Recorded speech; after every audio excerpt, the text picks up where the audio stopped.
ఈ ఉదయకాలం దేవుని వాక్యంలో నుండి ఒక లేఖన తలంపు చదువుకుందాం. ద్వితీయోపదేశకాండం 6వ అధ్యాయం 5వ వచనాన్ని తర్వాత ఒకరు చూడండి. మార్కు 12:30 మరొకరు చదవండి. చదువుతారా?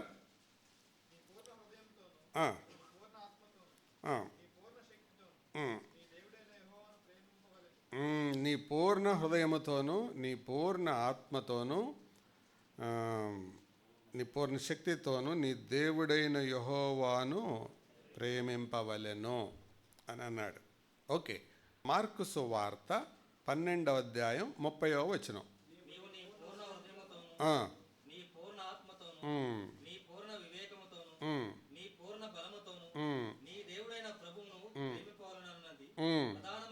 ఇది ప్రధానమైన ఆజ్ఞ. గమనించారా? ఇది పాత నిబంధన అని అనుకుంటారేమోనని యేసు ప్రభు వారు ఆ మాట కొత్త నిబంధనలో కూడా చెప్పాడు, పూర్ణ హృదయం. సో ఈరోజు నా వాక్య తలంపు ఏంటంటే, Christianity, is it whole hearted or half hearted or cold hearted? క్రైస్తవ జీవితం అనేది పూర్ణ హృదయమా, సగం హృదయమా, లేకపోతే చల్లారిపోయిన హృదయమా? What do you say? క్రైస్తవ జీవితం అనేది, క్రైస్తవ్యం అనేది పూర్ణ హృదయమా, సగం హృదయమా, లేకపోతే చల్లారిపోయిన హృదయమా?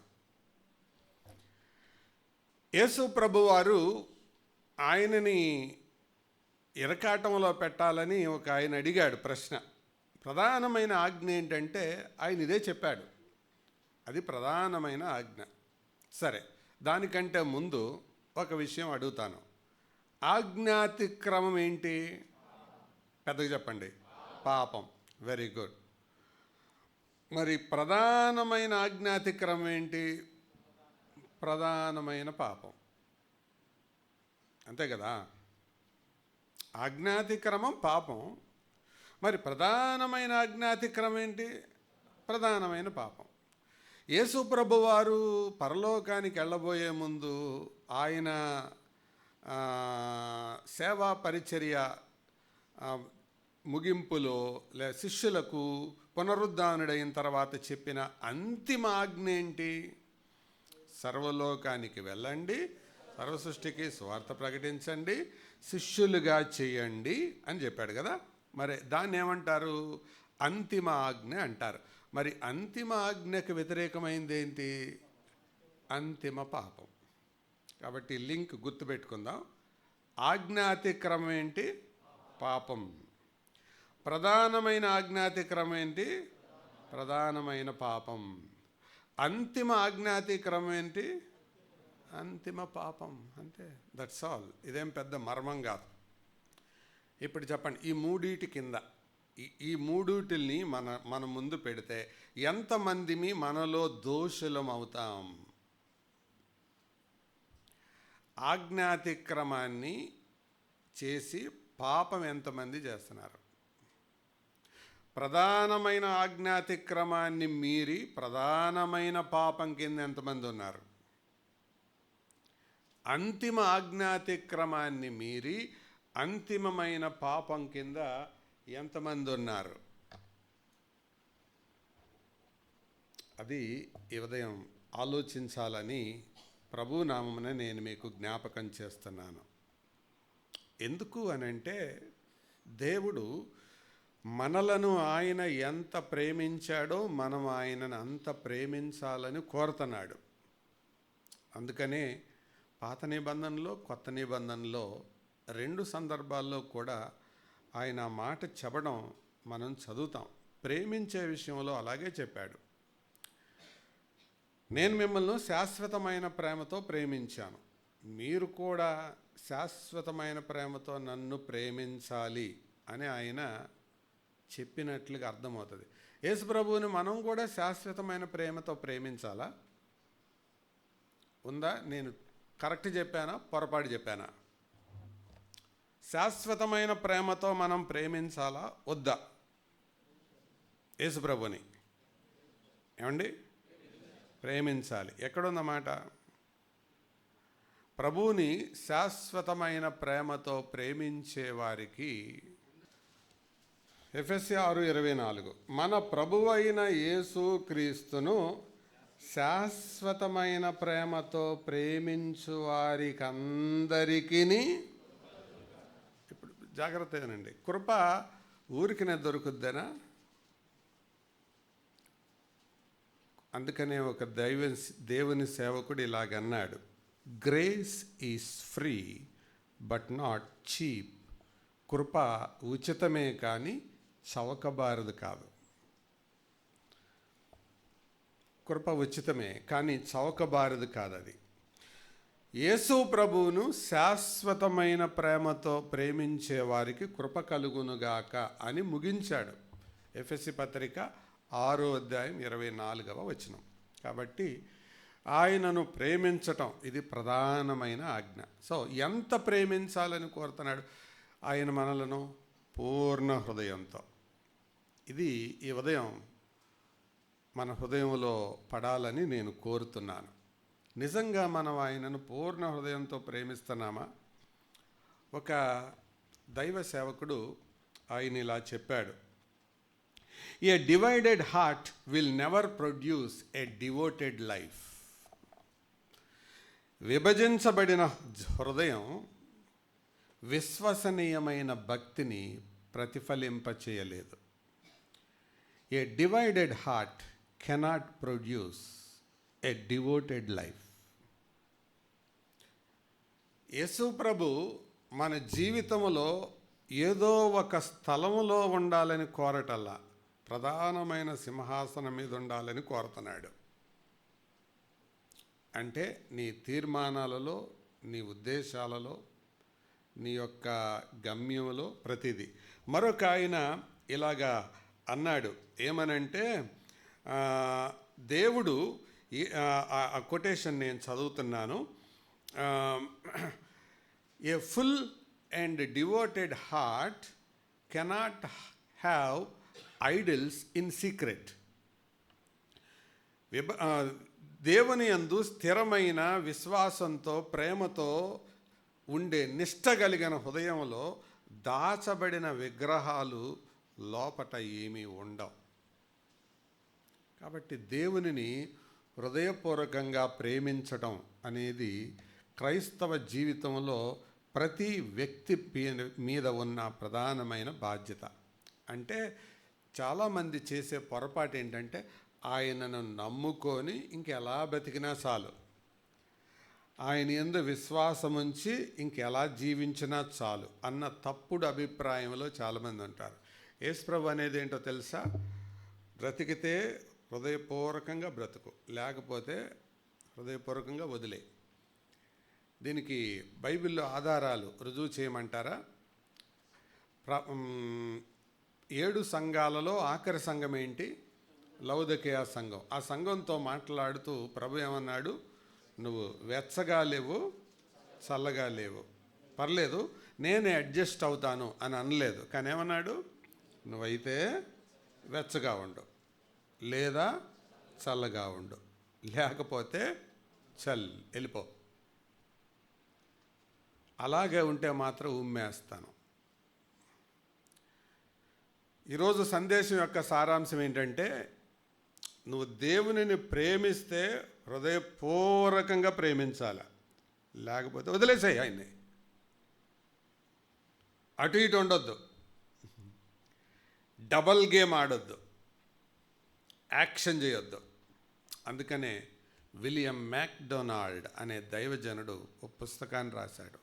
ఆ పుస్తకం యొక్క టైటిల్ ఏంటంటే, my heart, my love, my all. తప్పకుండా దొరికితే చదవండి. My heart, my love, my all. Believers Bible commentary రాశాడు. ఆయన అసాధారణమైన క్రైస్తవ జీవితాన్ని గురించి కూడా ఒక పుస్తకం రాశాడు. దాంట్లో సవాలుకరమైన ఉదాహరణలు ఉంటాయి. ఈ పుస్తకం నేను కవర్ చేసుకున్నాను, లివింగ్ ద అబవ్ యావరేజ్. ఆ పుస్తకం ఇంగ్లీష్లో ఉన్న టైటిల్ పేరు. తప్పకుండా చదవండి. మీ జీవితాలను సవాల్ చేస్తుంది. అది చూసినప్పుడు అనిపిస్తుంది, అరే మనం ఎంత చౌకబారి జీవితాన్ని బతుకుతున్నాం.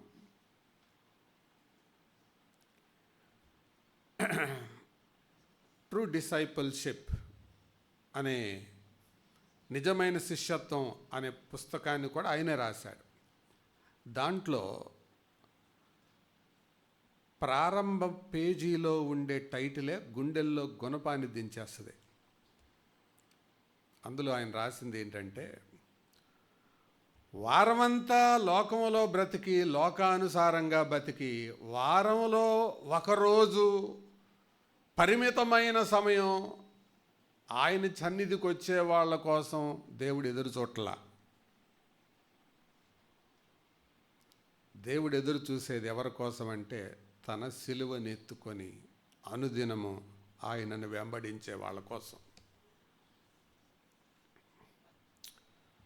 ప్రియులారా, మరొక ఆయన ఇలాగన్నాడు, దేవుడు మన జీవితంలో ఒక మూల ఉండాలని కోరుకోవట్లేదు, కానీ ఆయన సార్వభౌముడిగా ఉండాలని కోరుకుంటున్నాడు. అంత మాత్రమే కాదు, ఆయన మన జీవితంలో అన్ని భాగాల్లో ఉండాలని కోరుతున్నాడు. కొంతమంది వారి క్రైస్తవ జీవితాన్ని ఏమనుకుంటారంటే, ఓహో ఈ భాగం దేవుడిది అనుకుంటారు. కానీ డివోటెడ్ క్రిస్టియన్, భారతదేశానికి బ్రదరన్ మిషనరీగా వచ్చిన ఏఎన్ గ్రోవ్స్ అని అంటారు, Anthony నారిస్ groves, devoted Christian life అన్న పుస్తకాన్ని ఆయన రాశారు. ఆయన ఆ పుస్తకానికి పెట్టిన టైటిలే అది, డివోటెడ్ క్రిస్టియన్ లైఫ్. కొంతమంది జీవితాన్ని కొన్ని భాగాలుగా విభజించి ఇందులో యేసు ప్రభువుని ఒక కంపార్ట్మెంట్లో కూర్చోబెడదాం అనుకుంటారు. కానీ that is divided Christian life. Devoted life ఏంటంటే అసలు ఆయన చుట్టూ జీవితాన్ని అల్లడం. చదువు కానీ, ఉద్యోగం కానీ, వివాహం కానీ, కుటుంబం కానీ, పరిచర్య కానీ, ఏదైనా ఆయన కేంద్రంగా అల్లడం, అది డివోటెడ్ లైఫ్. సెంటర్ ఆయన. క్రిస్టియన్ లైఫ్ అంటేనే కేంద్రం ఆయన. అందుకే బిల్లీ గ్రాహం గారు కూడా మాట తను రాసిన కుటుంబానికి మీద రాసిన పుస్తకానికి ఆ పేరు పెట్టాడు, క్రైస్ట్ సెంటర్డ్ ఫ్యామిలీ, క్రీస్తు కేంద్రిత కుటుంబం. అంటే సెంటర్ అంటే అర్థం తెలుసా? సర్కిల్ అనే దానికి డెఫినేషన్ చెప్తారు ఎవరైనా? చదువుకునే స్టూడెంట్స్ ఉన్నారు. వృత్తానికి నిర్వచనం చెప్పండి. Equal radius. Good good concept చెప్తున్నారు. ఎగ్జాక్ట్ వర్డ్స్ కావాలి నాకు. ఓకే, నేను మ్యాథ్స్ టీచ్ చేశాను కాబట్టి నేనే చెప్తాను. A circle is a set of points which is equidistant from a fixed point. వృత్తము అనేది ఒక కేంద్ర బిందువు నుంచి సమానమైన దూరములో ఉండే బిందు సముదాయం. ఒక వృత్తం ఏర్పడాలంటే వృత్తం మెయిన్ కాదు, కేంద్రం మెయిన్. అలాగే క్రైస్తవ జీవితం అంటే యేసు ప్రభువుని ఒక మూల పెట్టేది కాదు. అసలు మొదలే ఆయనతో, ఆది ఆయనే, అంతం ఆయనే, ప్రతిరోజు ఆయనే. అలాంటి జీవితం అది దేంట్లోనైనా, వ్యాపారమైన, ఉద్యోగమైన, వివాహమైన, ఆరోగ్యమైన, సంసారమైన, సంఘమైన, ప్రతి దాంట్లో కేంద్రం ఆయనగా ఉండాలి. అందుకే ఆయన పూర్ణ హృదయంతో ప్రేమించమంటున్నాడు. వెంటనే మీకు అనుమానం రావచ్చు, పూర్ణ హృదయంతో ప్రేమిస్తే మరి మిగతా వాళ్ళకి ఎట్లాగండి అని. పూర్ణ హృదయంతో ప్రేమించే వాళ్ళకి ఎవరిని ఎంత ప్రేమించాలో తెలుస్తుంది. ఇదే సూత్రం. సో ఈ ఉదయకాలం పూర్ణ హృదయంతో దేవుని ప్రేమించుట గురించి చెప్తాను. ఈరోజు గాడ్స్ యాంగిల్, దేవుని విషయాలలో పూర్ణమైన అనుభవాలు, whole hearted or heartful experiences with respect to God. అవి కొన్ని అనుభవాలు త్వరగా జ్ఞాపకం చేస్తాను. వాటికి రుజువులేంటో మనం చూద్దాం. రెండవది, అలా జరిగితే దానికి వచ్చే ఫలితాలు ఏంటో అది కూడా చూద్దాం. మొత్తానికి దేవుడు మన నుంచి కోరుకునేది పూర్ణ హృదయంతో ప్రేమించాలి అనేది. ఆ మాట ఇశ్రాయేలీలతో అన్నాడు, కొత్త నిబంధనలో కూడా చెప్పాడు. ఇది ప్రధానమైన ఆజ్ఞ. So loving God whole heartedly is not only God's demand, it is also his command. Command, demand రెండు. అప్పుడప్పుడు అంటుంటారు కదా, ఇది జరగాలని, ఇది చెయ్యాలని మేము డిమాండ్ చేస్తున్నాం అంటారు కదా. అది యేసు ప్రభు మన మీద డిమాండ్ చేస్తున్నాడు. ఏమని చేస్తున్నాడు? 6 రోజులు నువ్వు ఎట్లాగన్నా బ్రతుకు పర్లేదు, ఆదివారం వచ్చి 4 కన్నీళ్ళ బొట్లు కార్చేసి మళ్ళీ 6 రోజులు ఎట్లాగన్నా బతుకు అని అంటలా. You love me whole heartedly, అలాగ బ్రతుకు. అంటే చదువు, ఉద్యోగం, వ్యాపారం చేయొద్దా అండి అని కాదు దాని అర్థం. అవన్నీ మానమని కాదు. నువ్వు అది చేసినా క్రైస్తు కేంద్రితంగా చేయాలి. అది ఆయనకు ప్రధానమైన స్థానం ఇచ్చి చేయాలి. అదే కదా కొలస్సే పత్రికలో కూడా పౌలు అంటాడు, అన్నిటిలోనూ ఆయనకు ప్రాముఖ్యత కలుగు నిమిత్తం. అన్నిటిలో ఆయనకు ప్రాముఖ్యత కలగాలి. అందుకేగా అన్నాడు, మీరేమి చేసినాను, భోజనం చేసినా పానం చేసినా దేవునికి మహిమ వచ్చేలాగా చేయాలి. కాబట్టి ప్రతి దాంట్లో ఆయనను చూడగలగటం, అది హృదయపూర్వకమైన జీవితం. కాబట్టి ఈరోజు సందేశం యొక్క సారాంశం హోల్ హార్టెడ్.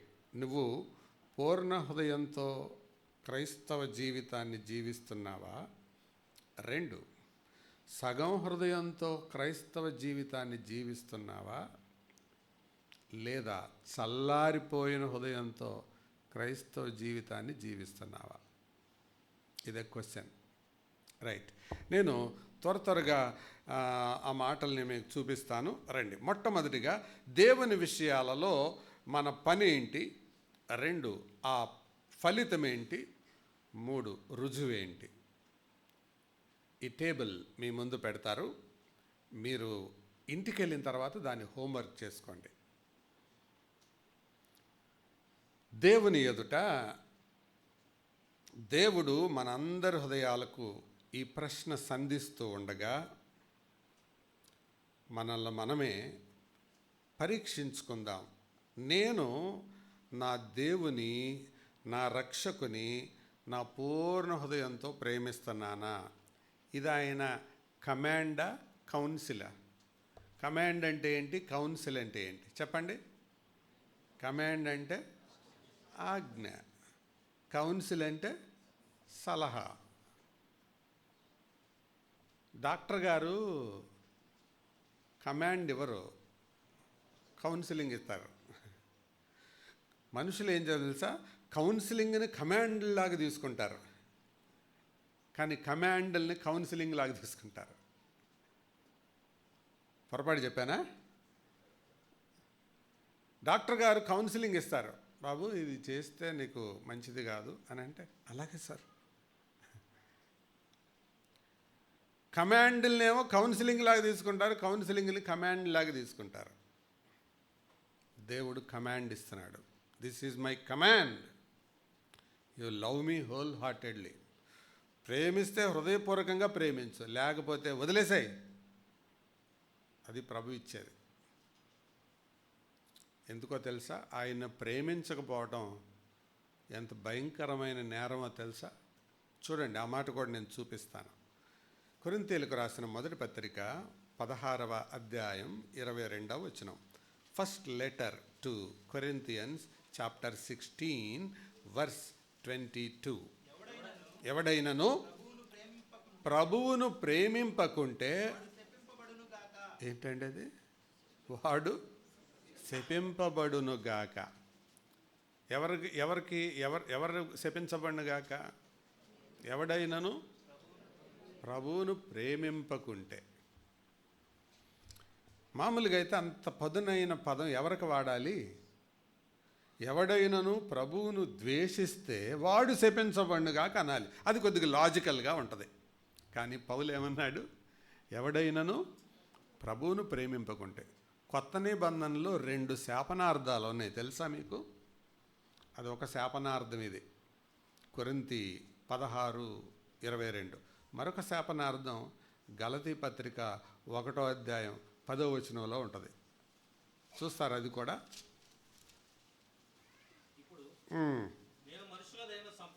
8 చదువు.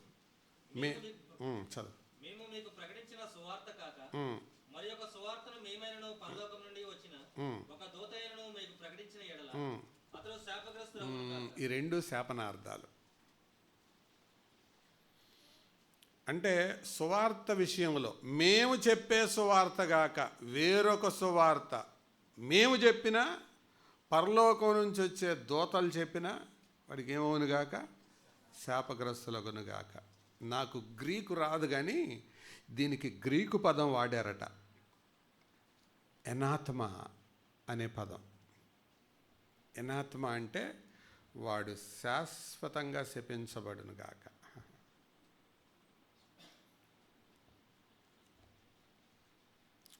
Anyone who loves not the Lord let him be anathema. ఎవడైనను ప్రభువును ప్రేమింపకుంటే, ఆడైనా మగైనా, యవనస్తుడైనా యవనస్తురాలైనా, చదువుకున్నా చదువుకోలేకపోయినా, ఎవడైనా ప్రభువును ప్రేమింపకుంటే మాత్రం వాడు శపించబడుగాక. శాపం వాడి మీదకి వచ్చుగాక. టెరిబుల్ వాడు కదా. అది కూడా కొరింథీ పత్రిక 13వ అధ్యాయం ప్రేమ శాశ్వత కాలముండును అని రాసిన ఆయనే మళ్ళీ శాపనార్థం రాస్తున్నాడు. అంటే దేవుని ప్రేమించకపోవటం ఎంత భయంకరమైన నేరం అర్థమవుతుందా? ఆ దేవుణ్ణి ఎలా ప్రేమించాలి? హోల్ హార్టెడ్, హృదయపూర్వకంగా ప్రేమించాలి. ఇంకంతే. There will be no other reservations. ఆయన అలాగే ప్రేమించాడు మనలను, మనం కూడా దేవునిని అలాగే ప్రేమించాలి. అందుకేగా ఇందాక పాడిన పాటలో ఒక చరణం ఉంటుంది, నావన్నీ నీకు అర్పించి నిలుస్తాను. ఏంటి ఆ చరణం? ప్రేమ స్వరూపాలో వ్యాధి అయినను బాధ అయినను నీ ప్రేమ నన్ను ఎడబాయదు. తర్వాత అర్పించి నీకై నిలుతును. ఏ చరణం అది? నిత్య జీవపు మాటలు కలిగిన, థ్యాంక్ యూ, నిన్నెన్నడును నే విడువను, నీదు మహిమకై నాదు బ్రతుకును, అర్పించి నీకై నిలుస్తాను. నిజమేనాది? నీకై నిలబడతాను అని పాడేశాం మనం. అంటే దేవునితో పాడాము పాట. తెలిసి పాడామో తెలియక పాడామో, ఆ గమనం ఉండి పాడామో లేక పాడామో నాకు తెలియదు, కానీ మొత్తానికైతే పాడేశాం. పాడి అవతల పాడేశాం. ఆయనకు దేవుడు అలా ప్రేమించాలని, ఆయనను అలా సన్మానించాలని, అంత ప్రేమ ఉండాలని ఆయన కోరుతున్నాడు. కాబట్టి దేవుని ప్రేమించడం మనం అలవాటు చేసుకుందాం. Let us love the Lord whole heartedly. ప్రేమ క్రొత్త నిబంధనలో దానికి రుజువేంటో తెలుసా? Only obedience. The proof of love is obedience. Yohanu సువార్త 14వ అధ్యాయం, దానికి సంబంధించిన సందర్భం ఉంటుంది చూడండి. వరుసగా 2-3 సార్లు ఉంటుంది అది. యోహాను సువార్త 14వ అధ్యాయం చదువుతారా? అంటే దీనికి చెప్పింది, ఒకడు నన్ను ప్రేమించిన ఎడల, ఎన్నో వచనం అది? 23 చదవండి. ఒకడు నన్ను ప్రేమించిన ఎడల వాడు నా మాట గైకొనును, నా తండ్రి వానిని ప్రేమించను. కానీ ప్రభువుని ప్రేమిస్తే రుజువేంటి చెప్పండి? ఆయన మాట గైకొనటమే. ఒకడు నన్ను ప్రేమించిన ఎడల వాడు ఒక పాట పాడును అని అంటే ఎంత బాగుండేది. ఒకడు నన్ను ప్రేమించిన ఎడల వాడు ఒక బస్తా బియ్యం ఇచ్చును అని అంటే ఎంత బాగుండేది. కానీ ఏమన్నాడు? ఒకడు నన్ను ప్రేమించిన ఎడల నా మాట గైకొను. యేసుప్రభు అన్నాడు ఆ మాట. ఒకడు నన్ను ప్రేమించిన యెడల నా మాట గైకొంటాడు. తర్వాత అదే కింద పైన ఉంటుంది, ఆయన నా మాట విని నన్ను గైకొని వాడే నన్ను ప్రేమించువాడని రివర్స్లో కూడా చెప్తాడు. ఏ వచనంలో అది? 21. నా ఆజ్ఞలను అంగీకరించి గైకొని వాడే నన్ను ప్రేమించేవాడు. నన్ను ప్రేమించేవాడు ఎవరంటే గైకొనేవాడే. అంటే ఈ రెండిటికి అవినాభావ సంబంధం. ఇప్పుడు నువ్వు దేవుని ప్రేమిస్తున్నానంటే రుజువేంటి? చర్చికి రావడం మంచిదే, కానుకలు వేయడం మంచిదే, ఆరాధన చేయడం మంచిదే. కానీ అన్నిటికంటే టాప్ మోస్ట్ ఏంటో తెలుసా? ఓన్లీ ఒబీడియన్స్, ఓన్లీ సబ్మిషన్, దేవునికి లోబడడం, దేవుని మాట వినడం. అదే తిరుగులేని అల్టిమేట్ టెస్ట్, అల్టిమేట్ ప్రూఫ్. అంతే. దేవుని ప్రేమించడం మనం అలవాటు చేసుకోవాలి, దాంట్లో ఎదగాలి. ఒకేసారి ఎదగలేరు. అందుకే నేను గతంలో జ్ఞాపకం చేశాను, తల్లిదండ్రులు పిల్లలను ప్రేమించినంతగా పిల్లలు తల్లిదండ్రులను ప్రేమించలేరు. దేవుడు మనిషిని ప్రేమించినంతగా మనిషి దేవుని ప్రేమించలేడు. కానీ ఆ ప్రేమలో ఏమవ్వాలి? రోజు రోజుకి ఎదగాలి. ఎదుగుతూ ఎదుగుతూ ఎదుగుతూ ఆయనను శాశ్వతమైన పరిపూర్ణమైన ప్రేమతో ప్రేమించి ఆయన వాక్యానికి లోబడి విధేయత చూపే ఆ స్థితిలోనికి రావాలి. అది దేవుడు కోరుతున్నాడు, అది మనలో నుంచి కోరుతున్నాడు. అది హోల్ హార్టెడ్, హృదయపూర్వకంగా మనం ఆయనను ప్రేమిస్తే అది ఆయన ఎంత సంతోషిస్తాడు. హృదయపూర్వకంగా ప్రేమించే ఏ వ్యక్తిని దేవుడు విడిచిపెట్టడు. అలాగా దేవునిని ప్రేమించే వారికి క్రొత్త నిబంధనలో కూడా చాలా ఆశీర్వాదాలు ఉన్నాయి. కొత్త నిబంధనలో చూపిస్తానండి. పాత నిబంధనలు అంటే ఇశ్రాయేల్ జనాంగంతో చాలా చెప్పాడు. దేవునిని అలా ప్రేమించే వారికి ఎఫెస్సి 6 ఇందాక చదివాం 24లో కృప కలుగుతుంది అని. తర్వాత యాకోబు పత్రిక 1వ అధ్యాయానికి రండి. యాకోబు పత్రిక 1వ అధ్యాయం 12వ వచనం చూడండి. జేమ్స్ 1:12. శోధన సహించువాడు ధన్యుడు, ప్రభువు తన్ను ప్రేమించు వారికి. ఎవరికది? ఎవరికి? తను ప్రేమించే వారికి ఏముంటుంది? జీవకిరీటం. సోదరుడా, సోదరి, నువ్వు దేవుని కోసం గొప్ప పనులు చేయలేకపోవచ్చు, కానీ ప్రేమించుట అనే ఉన్నతమైన ఆజ్ఞకు లోబడితే you will have another promise. ఏంటది? You will get crown of life. ఇందాక కూడా చెప్పాను, ఏంటది? గ్రేస్. చాలామంది గ్రేస్ అని పేరు పెట్టుకుంటారు, కానీ అంతా లాసే ఉంటుంది. పేరులో గ్రేసు, జీవితంలో లాసు. కానీ గ్రేస్ ఎవరికో తెలుసా? Those who love him. ఆయన ప్రేమించే వారికి కృప కలుగుతుంది. ఆయనను ప్రేమించే వారికి జీవకిరీటం వాగ్దానం చేశాడు. 3వది చెప్తాను. 2వ అధ్యాయం యాకోబు పత్రిక 5వ వచనానికి రండి. నా ప్రియ సహోదరులారా, ఈ లోక విషయంలో దరిద్రులైన వారిని విశ్వాసమందు భాగ్యవంతులుగాను తన్ను ప్రేమించు వారికి తాను వాగ్దానము చేసిన రాజ్యమునకు వారసులుగాను. ఏంటది?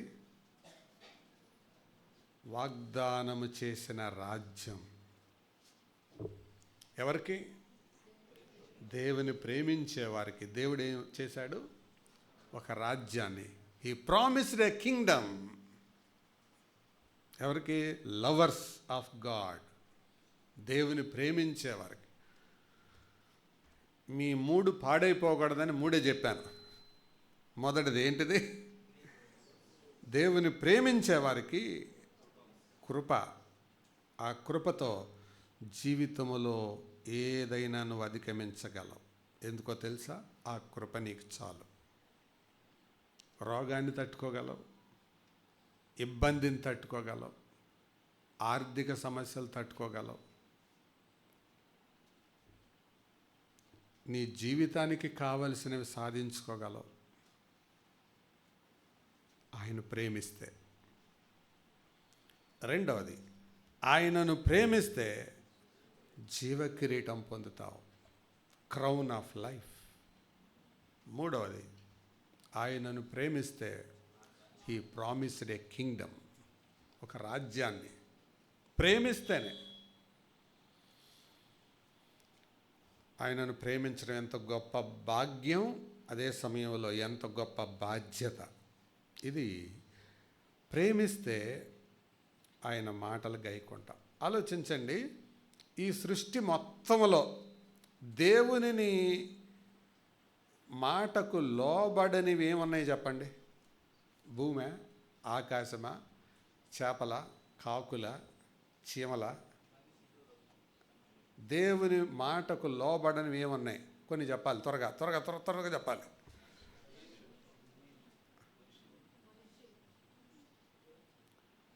మనిషి తప్ప మరేమి లేదు. వెలుగు కలుగుగాక అనగానే, ఏంటి ప్రభా ఇప్పుడు దాకా చీకట్లో ఉంటే 1 సంవత్సరం టైం నెమ్మదిగా వస్తాను అని అందా?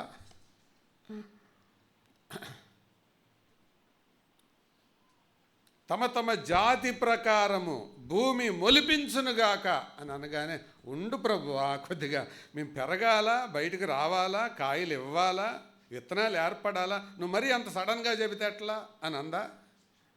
ఏంటండి అడ చూస్తున్నారు?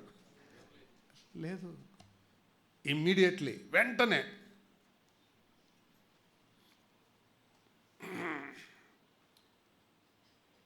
తిమింగలం, నా సేవకుడు వస్తున్నాడు, ఓకే ప్రభా నాకు ఆకలి తీర్చడానికా? పిచ్చిదానా, ఆకలి నీకు బోల్డ్ సార్లు తీరుస్తాను. అది కాదు, ముందెళ్ళి ఆయన మింగాలి. సరే ప్రభా వెళ్తున్నాను. వేగంగా వెళ్ళింది, సబ్మెరీన్ లాగా మింగేసింది. మళ్ళీ అడిగింది, ప్రభువా మింగమన్నావు, అరిగించుకోనా? నో, అరిగించుకున్నావా జాగ్రత్త, నేను కరిగిచ్చేస్తా, అలాగే పెట్టుకో. ఎట్ట ప్రభువా, మరి ఆయన పక్కన ఉంటే నేను ఎట్లా మింగగలను ప్రభువా? వేరేదేం తినగలను ప్రభువా? తర్వాత నీకు మంచి భోజనం పెడతానులే. మరి ఏం చేయమంటావు? నేను చెప్పే పట్టణానికి తీసుకెళ్ళు.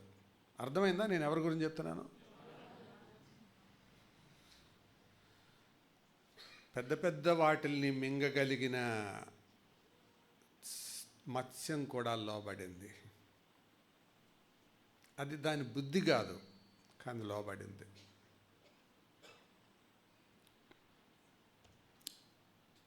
కాకిని పిలిచి, ఇదిగో ఓ మాంసం మొక్క అక్కడ ఉంది, రొట్టె మొక్క ఉంది, తీసుకొని వెళ్ళు. ప్రభువా నాకేనా అంది. పిచ్చి మొహమా, నీకు కాదు. ప్రభువా నా బుద్ధే లాక్కునే బుద్ధి, నువ్వు నాకే పరీక్ష పెట్టావా? చెప్పింది చేయి, చరిత్ర అడక్కో. ఓకే ప్రభువా. వెళ్ళింది. దొంగ కాకి, పెద్ద తిమింగలం, మొండి గాడిద, ఇవన్నీ దేవుని మాటలు విన్నాయి. ఏ ఫీలింగ్స్ లేని భూమి, రూపురేఖలు లేని ఆకాశం, అన్నీ ఆయన మాటలు విన్నాయి. ఒక్క మనిషి తప్ప. అందుకే ఆయన బాధ కూడా ఎవరితో చెప్పుకున్నాడు? ఆకాశమా ఆలకించు, భూమి చెవియొగ్గు. మీరన్నా చెప్పండి వాళ్ళకి. నేను వాళ్ళని పెంచాను, పెద్దోళ్ళుగా చేశాను, వాళ్ళు నా మీద తిరగబడుతున్నారు, ఏం చెప్పను నేను? కాబట్టి ప్రియులారా, దేవుడు మనలను మొండిగా వితండవాదంతో ప్రేమించమంటలా, ఆయన మనల్ని ప్రేమించమంటున్నాడు. నేను నిన్ను ప్రేమిస్తున్నాను కాబట్టి ప్రేమించమంటున్నాడు. అదే కదా యోహాన్ తన పత్రికలో రాశాడు, ఆయనే మొదట మనలను ప్రేమించను గనుక మనం ఆయన్ను ప్రేమించుతున్నాం. కాబట్టి ప్రేమిస్తే ఆయన మాట గైకొనాలి. గైకొంటున్నారా? ఒక దైవ సేవకుడు ఈ ప్రశ్న వేశాడు. ఏం ప్రశ్న తెలుసా? ఆయన మాటను గైకొనే అంత ప్రేమిస్తున్నారా? అంత ప్రేమ ఉందా మీలో? కాబట్టి పూర్ణ హృదయంతో దేవుని ప్రేమించడం మనం అలవర్చుకుందాం. రైట్, రండి పూర్ణ హృదయంతో చేయవలసిన పనులు చెప్తాను. ద్వితీయోపదేశకాండం 26వ అధ్యాయం 16వ వచనానికి రండి. ద్వితీయోపదేశకాండం 26:16. ఈ కట్టడలను గైకొనుమని నీ దేవుడైన యెహోవా నీకాజ్ఞాపించి ఉన్నాడు గనుక నీ పూర్ణ హృదయముతోనూ నీ పూర్ణాత్మతోనూ వేటిని. కాబట్టి పూర్ణ హృదయం ఎప్పుడు అవసరం? ఇప్పుడే కదండి చదివా మనం. దేవుని ఆజ్ఞలను అనుసరించి నడుచుకోవడానికి కూడా వాక్యానికి ఇష్టంగా లోబడాలా, కష్టంగా లోబడాలా? మరి మనం వాక్యానికి ఇష్టంగా లోబడుతున్నామా, కష్టంగా లోబడుతున్నామా?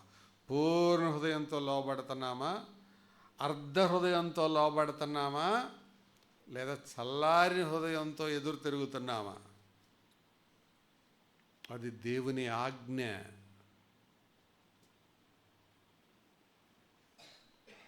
ఆయన కట్టడలను అనుసరించడానికి పూర్ణ హృదయం దానికి కూడా కావాలి. ప్రేమించడానికి పూర్ణ హృదయం, కట్టడలను అనుసరించడానికి పూర్ణ హృదయం. మరొక మాట చూపిస్తాను. సమూయేలు మొదటి గ్రంథం 12వ అధ్యాయం. సమూయేలు మొదటి గ్రంథం 12వ అధ్యాయం 20వ వచనం నుంచి 24 వరకు చదివితే బాగుంటుంది.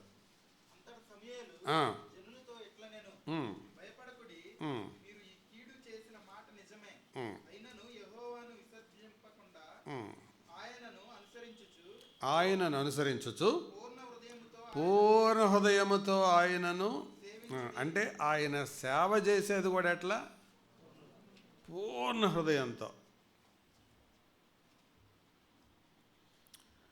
అప్పుడప్పుడు పరిచర్య చేస్తుంటారు. అది పాటల, కానుకలు వేయడమా, పరిచర్యలో పాల్పంపులు పొందడమా, పనులు చేయడమా? పూర్ణ హృదయంతో, ఫుల్ కాన్సన్ట్రేషన్, హోల్ హార్టెడ్లీ, హృదయం అంతా అక్కడ పెట్టి ఎంతమంది పనిచేస్తారండి? ఎంతమంది సేవ చేస్తారు? ఇది 3వ ఎక్స్పీరియన్స్. దేవునికి చేసే ఏ పనైనా, దేవునికి సంబంధించింది ఏదైనా పూర్ణ హృదయంతో, whole heart, full heart, heartful, పూర్ణంగా చేయాలి. హాఫ్ హార్టెడ్తో అక్కర్లేదు దేవునికి. ఇది 3వది. 4వది చెబుతాను రండి. ద్వితీయోపదేశకాండం 4వ అధ్యాయం 29వ వచనం. ద్వితీయోపదేశకాండం 4:29. అయితే అక్కడ నుండి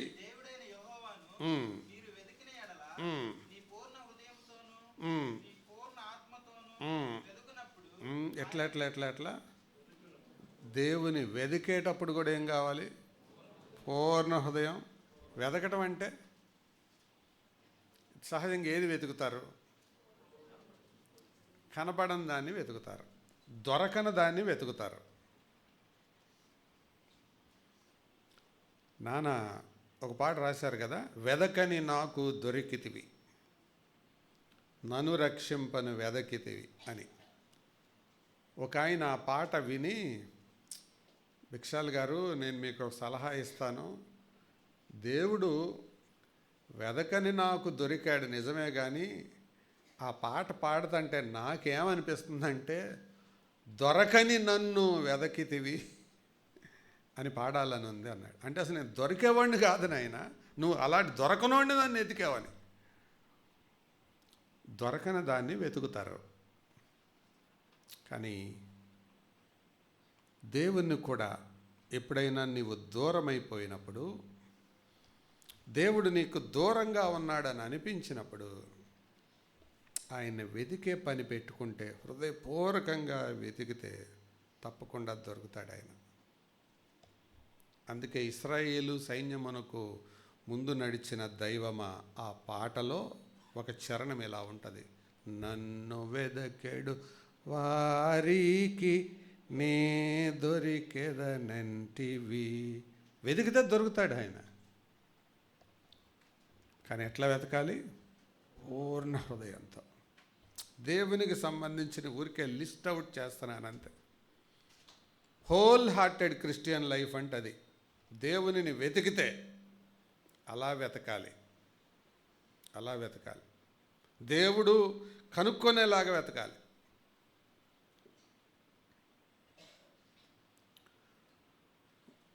లోకంలో ఒక సామెత ఉందిగా, ఒకడు సంకలో గొర్రె పిల్లని పెట్టుకొని ఊరంతా వెతికాడంట.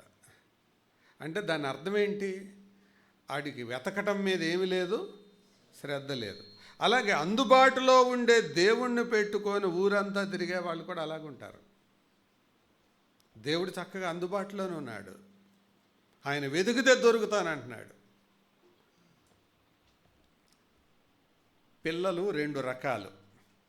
అరే అది ఎక్కడో పెట్టాను వెతకరా అని అంటే, ఈ అశ్రద్ధగా ఉన్న పిల్లలు ఏం చేస్తారు తెలుసా? వెతికాను మమ్మీ, కనపడలా అంటారు.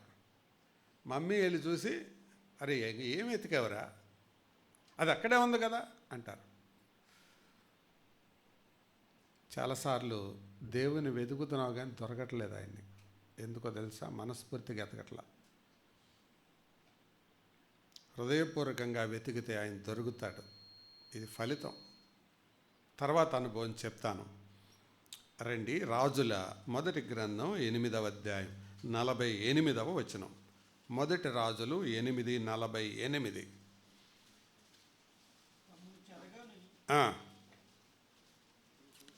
మొదటి రాజు పూర్ణ హృదయముతోనూ పూర్ణాత్మతోనూ నీ తట్టు తిరిగి. అంటే ఇదేంటంటే, ఒకవేళ మార్గం తప్పారనుకో, దారి తప్పారనుకో, నేను ఆ ప్రజలని చెదరగొడతాను. చెదిరిపోయిన తర్వాత వాళ్ళకు ఎప్పుడూ మనస్సు విరిగిపోతుంది, పశ్చాత్తాపం కలుగుతుంది, నలిగిపోయిన మనసు వస్తుంది. అప్పుడు వాళ్ళు నన్ను ప్రార్థన చేయాలి. ఎలా చేయాలి ప్రార్థన? పూర్ణ హృదయంతో చేయాలి. చేస్తే నేనేం చేస్తానంటున్నాడు ఆయన. అంటే సొలొమోను వాళ్ళు పూర్ణ హృదయంతో నిన్ను వెతికితే ప్రభువా ఇలా చెయ్యి అని చెబుతున్నాడు. కాబట్టి ప్రార్థన కూడా ఎట్లా చేయాలి? పూర్ణ హృదయంతో. ఒకసారి పరమజీవము నాకు నివ్వా ఆ పాట రాసిన ప్రకాష్ ఎస్సూడియన్ గారు వాక్యం చెబుతూ ఒక అమ్మాయి గురించి చెప్పాడు. ఆవిడ ప్రార్థన మొదలుపెట్టిందట. పరలోకమందున్న మా తండ్రి అన్నాడంట. అవర్ ఫాదర్ ఇన్ హెవెన్ అనగానే ఎస్ మై డాటర్ అన్నాడట పైనుంచి దేవుడు. ప్రభువా నేను ఏదో అలవాటుగా అన్నాను కానీ పిలవగానే పలకమని కాదు అందంట. అంటే ఆవిడ ప్రార్థన చేయడానికి అలవాటు పడింది కానీ ఆ రియాలిటీ ఆవిడలో లేదు. చాలామంది ప్రార్థనలు అలాగే ఉంటాయి. హృదయపూర్వకంగా ప్రార్థన చేస్తే దేవుడు వింటాను అని వాగ్దానం. అదే కదా ఆయన దినవృత్తాంతం, ఇదే మాట దినవృత్తాంతాల గ్రంథంలో కూడా రాయబడింది. అక్కడ ఇలా ఉంటుంది: నా పేరు పెట్టబడిన నా జనులు తమ్మును తాము తగ్గించుకొని తమ చెడు మార్గములను విడిచి నన్ను వెదికిన ఎడల నేను వారి ఆకాశము నుండి వారి ప్రార్థనను ఆలకించి వారి దేశమును స్వస్థపరుస్తాను. ప్రార్థన హృదయపూర్వకంగా చేయాలి. ఎంతమంది హృదయపూర్వకంగా ప్రార్థన చేస్తున్నారు? ఆ మాటే కాదు దావీదు అన్నది, తనకు మొర్రపెట్టు వారికి తనకు నిజముగా మొర్రపెట్టువారు. మొర్రపెట్టేవారు 2 రకాలు. వాడుకగా చేసేవాళ్ళు కొందరు, నిజంగా చేసేవాళ్ళు కొందరు. జార్జ్ మ్యూలర్ గారు ప్రార్థన చేస్తుంటే ఆయన ప్రార్థన జీవితం సంఘములో అనేక మందిని ప్రభావితం చేసింది.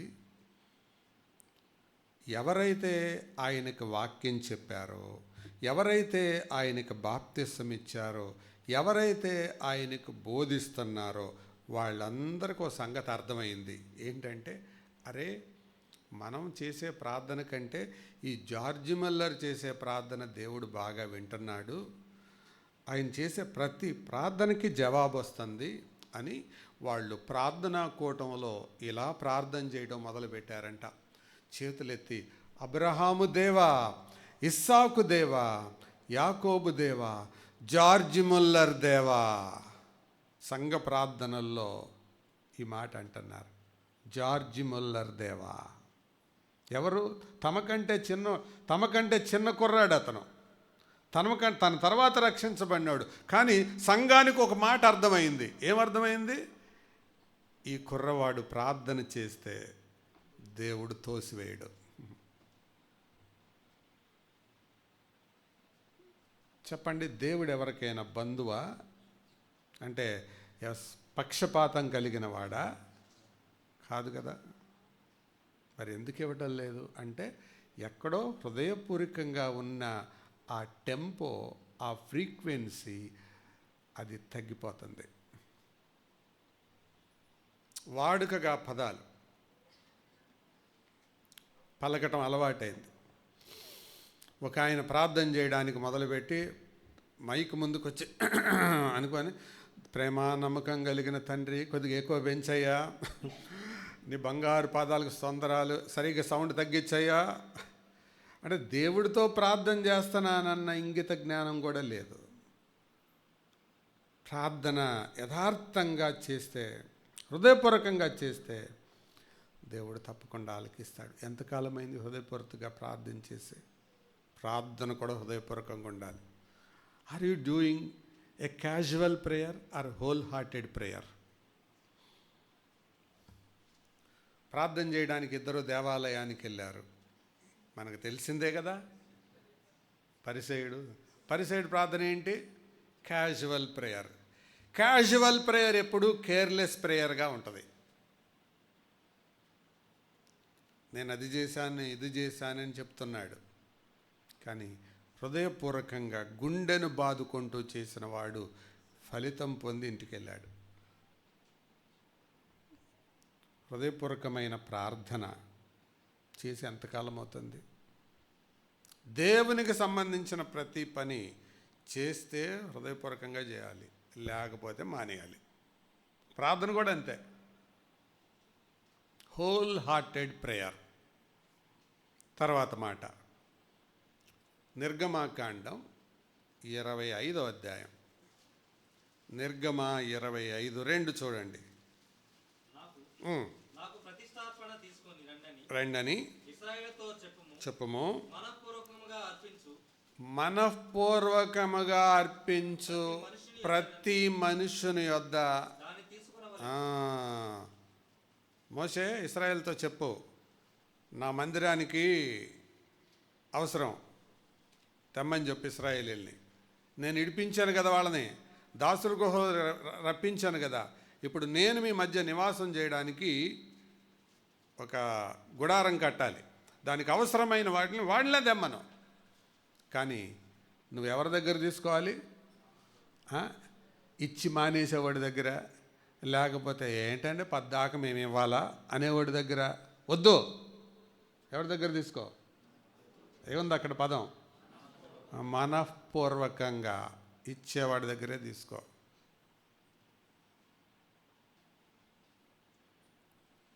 దేవునికి ఇచ్చేటప్పుడు, దేవుని పరిచర్యకి ఇచ్చేటప్పుడు మనస్ఫూర్తిగా ఇస్తున్నావా? Are you giving whole heartedly? ఏదో సందర్భం వచ్చింది కాబట్టి ఒక నోట్ అందులో పడేస్తే, మన వరస వస్తుంది కాబట్టి అందులో ఒకటి వేసేస్తే అయిపోతుంది అనేస్తున్నావా? జాగ్రత్త, అననీయ సప్పీరా అని కూడా గుర్తుపెట్టుకో.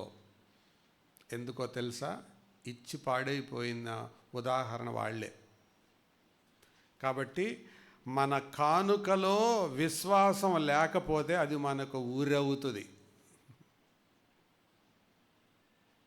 Casual offering may bring danger to your life.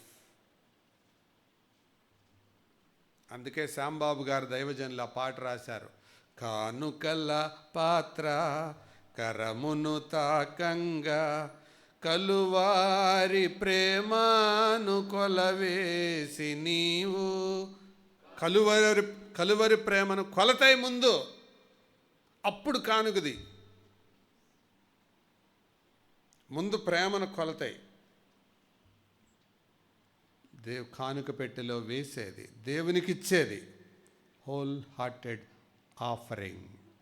ఎన్ని చెప్పాను నేను?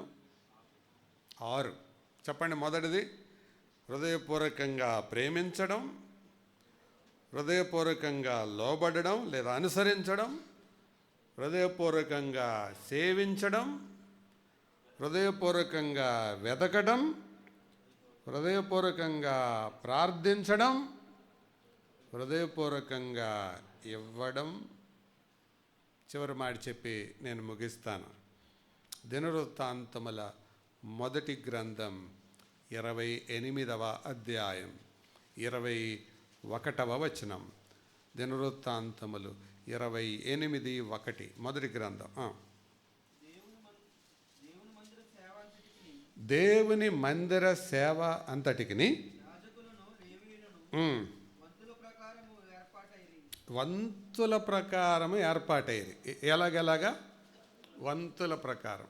కాబట్టి సేవ జరిగే విధానం కూడా ఎలా పెట్టారు? పాత నిబంధనలోనే వంతుల ప్రకారం ఏర్పాటయ్యేది.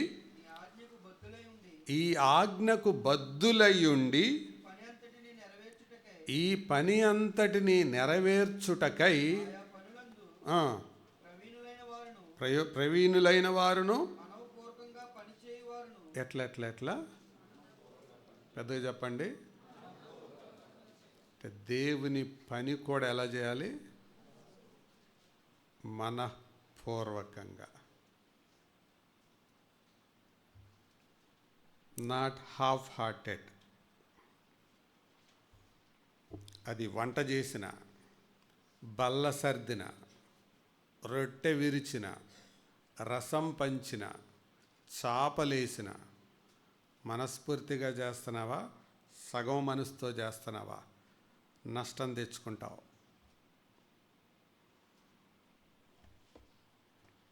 పని కూడా మనస్ఫూర్తిగా చేయాలి. ఈరోజు దేవుని కోణంలో మాత్రమే 7 విషయాలు నేను మీకు జ్ఞాపకం చేశాను.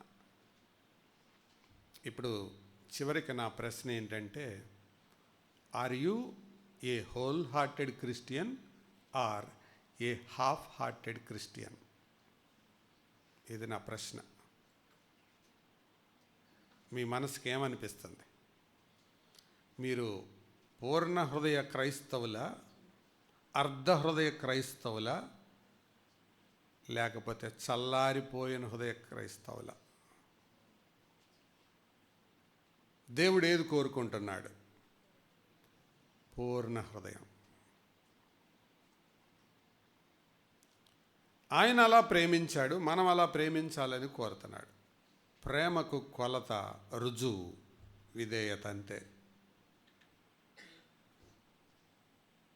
ఈ ఉదయం దేవుడు మనతో మాట్లాడి ఉండగా ఎన్నిసార్లు హాఫ్ హార్టెడ్తో పనిచేశామో, ఎన్నిసార్లు అర్ధ హృదయంతో ఆ పనులు చేశామో.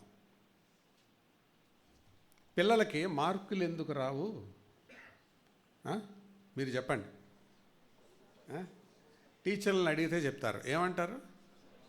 శ్రద్ధ పెడితే వస్తుందిరా, తెలివితేటలు ఉన్నాయి కానీ వీడికి ఏమి లేవు అంటే దాని అర్థం ఏంటి? శ్రద్ధకు మరొక పేరు మనసు పెట్టట్లా. మనసు పెట్టకుండా మరి ఏం చేస్తున్నాడు అంటే, వీడి సగం మనసు వాట్సాప్ మీదో, ఫేస్బుక్ మీదో, లేకపోతే ఇంకొక అమ్మాయి మీదో ఉంది. అంతే కదా. మనసు పెట్టట్లేదంటే అర్థం ఏంటి? మనసు ఇంకెక్కడో ఉందని.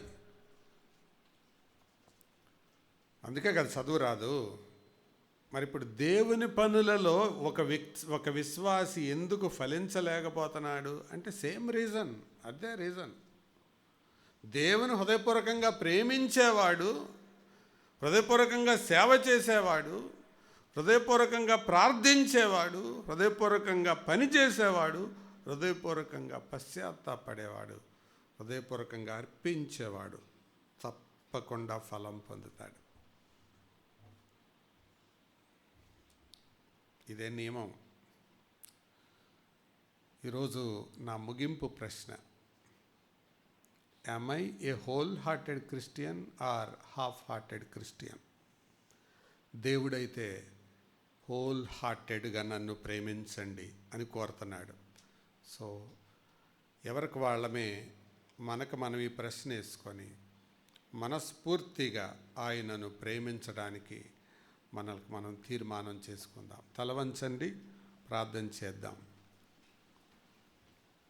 మనందరి పక్షంగా బ్రదర్ ప్రభాకర్ వారు ప్రార్థనలో నడిపిస్తారు. ఏకీభవించుదాం.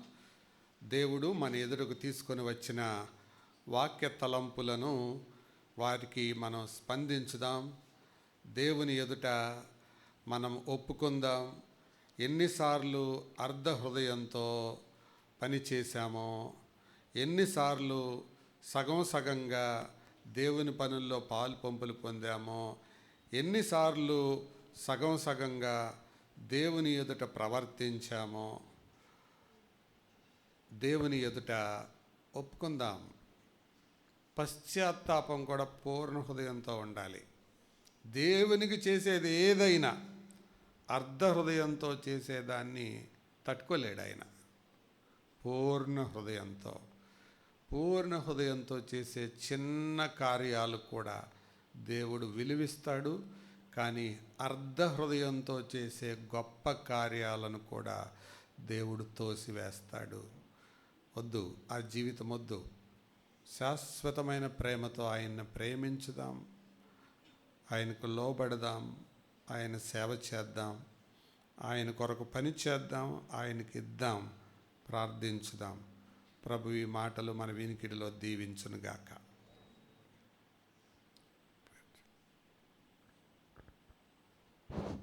ప్రార్థన చేసుకుందాం. మహాపరిశుద్ధుడు అయిన మా దేవ, మీ పాదములకు స్తుతులు స్తోత్రాలు, మహిమ ఘనత ప్రభావాలు మీకే చెల్లిస్తూ ఉన్నాం. అయా, ఇంతవరకు మీ మందిరంలో నీ సన్నిధిలో పరిశుద్ధులతో చేరి మిమ్మల్ని స్తుతించి ఆరాధించి ఘనపరిచిన భాగ్యాన్ని బట్టి మీకు స్తోత్రాలు. మరొకసారి మీ దాసుని ద్వారా నాయన మా అందరితో మీరు మాట్లాడిన మీ మహిమ కలిగిన ప్రేమ కలిగిన మాటలను బట్టి మీకు స్తోత్రాలు చెల్లించుకుంటున్నాం. అవును ప్రభువా, మేము పూర్ణ హృదయముతో పూర్ణ ఆత్మతో అయా మిమ్మల్ని ప్రేమించటానికి మాకు నేర్పించండి. ఇంకా మాలో నాయన తండ్రి ఉన్నటువంటి నాయన అసంపూర్ణతను పూర్ణత్వం కలుగు చేయమని ప్రార్థిస్తున్నాం. అయా మీ దాసుని మీ పక్షం నిలబెట్టుకొని మాతో మా అందరితో మాట్లాడిన మీ మాటలను బట్టి మీకు స్తోత్రాలు చెల్లించుకుంటూ చేరి వచ్చిన వారందరిని బట్టి పేరు పేరున మీ కృపలో జ్ఞాపకం చేసుకోమని మా ప్రభువును మా రక్షకుడైన క్రీస్తునామమును బట్టి అడిగి ప్రార్థిస్తున్నాం తండ్రి. ఆమేన్. తండ్రి అయిన దేవుని ప్రేమ, మన ప్రభువును రక్షకుడైన యేసుక్రీస్తు కృప సదా మనతో ఉండి మన ప్రభువును పూర్ణ హృదయముతో, పూర్ణ ఆత్మతో, పూర్ణ బలముతో, పూర్ణ వివేకముతో ఆయనను ప్రేమిస్తూ, సేవిస్తూ, వెతుకుతూ, పనిచేస్తూ ఈ లోకములో బ్రతుకున్నట్లు మనకు సహాయం చేసి నడిపించునుగాక. ఆమేన్. మంచిది. వందనాలందరికీ. సెలవు తీసుకుందాం.